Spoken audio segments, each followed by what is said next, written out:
क्रांतिदर्शी महर्षि अरविंद घोष राजनीतिक क्रांति के महानायक, एक महायोगी, दार्शनिक, आध्यात्मिक विभूति, एक निपुण लेखक एवं कवि थे, जिन्होंने अतिमानस और आध्यात्मिक राष्ट्रवाद की अवधारणा दी थी।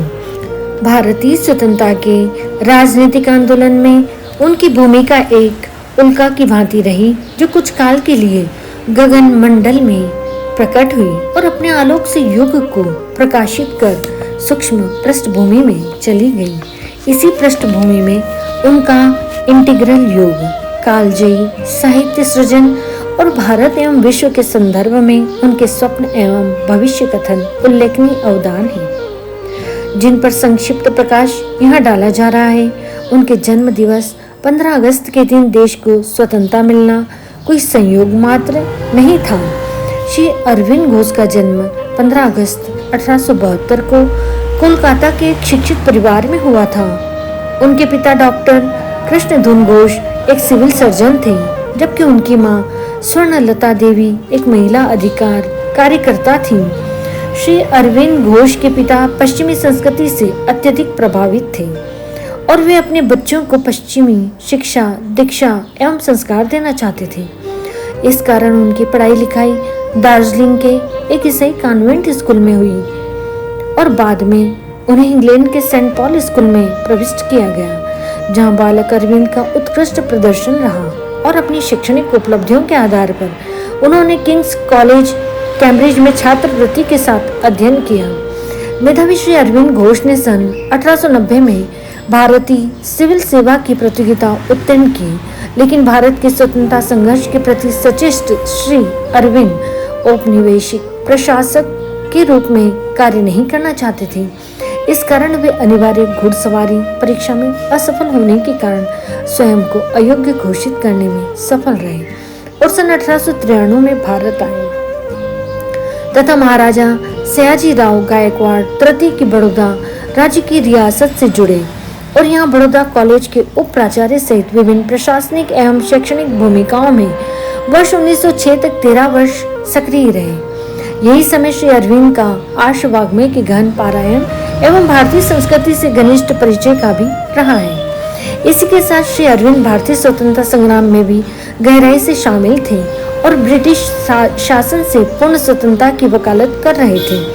बंगाल विभाजन के बाद सन 1906 में वे बड़ौदा छोड़कर कलकत्ता में नव स्थापित बंगाल नेशनल कॉलेज के प्रिंसिपल बन गए। श्री अरविंद एक कुशल एवं क्रांतिकारी लेखक भी थे। वंदे मातरम, कर्मयोगिनी और युगांतर जैसी पत्रिकाओं के माध्यम से श्री अरविंद ने युवा भारतीयों को स्वतंत्रता संग्राम में शामिल होने के लिए प्रेरित किया। राष्ट्रवाद, पूर्ण स्वतंत्रता की वकालत की और जन आंदोलनों के लिए रणनीतियों की रूपरेखा तैयार करते हुए ब्रिटिश शासन को जड़ से उखाड़ फेंकने का आह्वान करते रहे। एक क्रांतिकारी राष्ट्रवादी के रूप में श्री अरविंद को वर्ष 1908 के अलीपुर बम कांड में आरोपित कर अलीपुर सेंट्रल जेल में 1 वर्ष के लिए एकांत कारावास की सजा सुनाई गई। अंततः देशबंधु चित्तरंजन दास की सहायता से उन्हें रिहा कर दिया गया। श्री अरविंद घोष को ब्रिटिश शासन को समाप्त करने के लिए उनकी व्यवहारिक रणनीतियों के कारण भारतीय राष्ट्रवाद का पैगंबर कहा गया था। जेल के एकांतवास को श्री अरविंद ने साधना में रूपांतरित कर दिया था, जहां शास्त्रों की गहन पारायण व योग साधना के साथ वे कई आध्यात्मिक अनुभवों के साक्षी बने, जिनमें भगवान श्री कृष्ण से साक्षात्कार, स्वामी विवेकानंद का सूक्ष्म शरीर से मार्गदर्शन उल्लेखनीय है। यह कहना अतिशयोक्ति न होगी कि जेल से वे आध्यात्मिक अनुभवों से युक्त महर्षि अरविंद के रूप में बाहर निकले। महर्षि अरविंद घोष ने सन 1910 में सक्रिय राजनीति छोड़ दी और अपनी आध्यात्मिक गतिविधियों को आगे बढ़ाने के लिए फ्रांसीसी उपनिवेश पांडिचेरी में चले गए। पांडिचेरी में अपने आध्यात्मिक सहयोगी मीरा अल्फासा के साथ उन्होंने अपना इंटीग्रल योग दर्शन विकसित किया और वर्ष 1926 में पांडिचेरी में श्री अरविंद आश्रम की स्थापना की, जो आध्यात्मिक साधना के लिए समर्पित साधकों का समुदाय था, जहां उन्होंने अपनी आध्यात्मिक सहयोगी मीरा अल्फासा को मार्गदर्शन सौंप दिया। जिन्हें सारी दुनिया में श्री मां या दी मदर के रूप में जाना जाता है। महर्षि अरविंद और श्री मां द्वारा विकसित इंटीग्रल योग एक परिवर्तनकारी अभ्यास है जिसका लक्ष्य मानवीय चेतना का तीव्र एवं पूर्ण विकास है, जो पृथ्वी पर उच्च चेतना और दिव्य जीवन प्राप्त करने के लिए शरीर, मन और आत्मा को एकीकृत करने पर केंद्रित है। महर्षि अरविंद की मुख्य गद्य रचना द लाइफ डिवाइन इंटीग्रल योग के दर्शन पर आधारित है। उन्होंने कहा कि मोक्ष या मुक्ति की पारंपरिक खोज अंतिम लक्ष्य नहीं होनी चाहिए। इसी शरीर में, इसी धरा पर मानवीय चेतना का रूपांतरण किया जाना है और दिव्य मनुष्य की नियति है। महर्षि अरविंद एक ऋषिकल्प व्यक्तित्व थे। श्री अरविंद ने एक ऐसे भविष्य की कल्पना की थी जहाँ पदार्थ, जीवन और मन के सिद्धांतों को अतिमानस द्वारा प्रतिस्थापित किया जाएगा, जो अनंत और सीमित के बीच सेतु का निर्माण करेगा, जिससे प्रेम, सद्भाव, एकता और ज्ञान का आनंद में अस्तित्व निर्मित होगा एवं अंततः पृथ्वी पर दिव्यता का प्रकटीकरण होगा। द्वितीय विश्व युद्ध के दौरान श्री अरविंद और श्री मां ने मित्र राष्ट्रों का खुलकर समर्थन किया। हिटलर को अंधकार की शक्तियों का प्रतिनिधित्व करने वाला माना और मित्र राष्ट्रों की जीत के लिए आध्यात्मिक आवश्यकता में विश्वास किया तथा यथोचित सहयोग किया। महर्षि अरविंद घोष एक दार्शनिक, महायोगी और एक निपुण लेखक एवं कवि थे। उनका साहित्यिक योगदान व्यापक और विविध है, जिसमें राजनीतिक निबंधों से लेकर आध्यात्मिक ग्रंथ और महाकाव्य शामिल है। सावित्री जिनमें विशेष रूप से उल्लेखनीय है। एक महाभारत कालीन प्रतीक के इर्द गिर्द गढ़ी गई यह उनकी अद्वितीय रचना है, जो 24,000 से अधिक पंक्तियों का एक महाकाव्य है, जिसे अंग्रेजी की सबसे लंबी कविता होने का श्रेय प्राप्त है। यह एक आध्यात्मिक रूपक है जो प्रेम, मृत्यु और मानव आत्मा की विजय के विषयों पर आधारित है। श्री अरविंद के अन्य उल्लेखनीय कार्यों में द लाइफ डिवाइन शामिल है, जो मानव विकास और आध्यात्मिक प्रगति के बारे में उनके दृष्टिकोण को प्रस्तुत करता है, और द सिंथेसिस ऑफ योग, जो इंटीग्रल योग के सिद्धांतों और प्रथाओं का वर्णन करता है।